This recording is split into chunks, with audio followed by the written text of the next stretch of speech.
করে মাটিতে সুন্দর করে শুয়ে দেওয়ার মতো।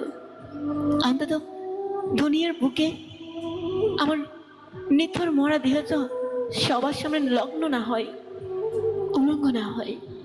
তুমি জানো আমাদের ধর্মে কেউ একজন মারা গেলে সেই মানুষটা যতটা সুন্দরভাবে জীবনযাপন করার পরেও শেষ বিদায় তার উলঙ্গ হয়ে যায়, কারণ সাদা কাপড়টা পরানোর পরে তার দেহটা সবাই দেখতে পারে। এমন ধর্ম আমি চাই না।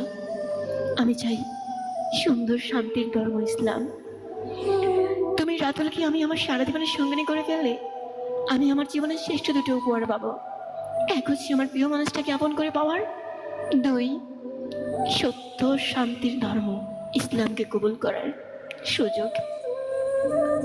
তাই আমি নন্দিনী হতে চাই তোমার জীবন সঙ্গিনী, সহধর্মিনী। প্লিজ আমার জান। আমি রাতুলকে চাই না, আমি রাতুলে চাই। আমি আমার নন্দিনীকে সুন্দর একটা জীবন উপহার দিব, সুন্দর একটা ধর্ম উপহার দিব। সে লক্ষ্যে সে আশাতে কত কষ্ট করতেছি, বিনা অপরাধের অপরাধী হয়ে 3 দিনের কারাবাসে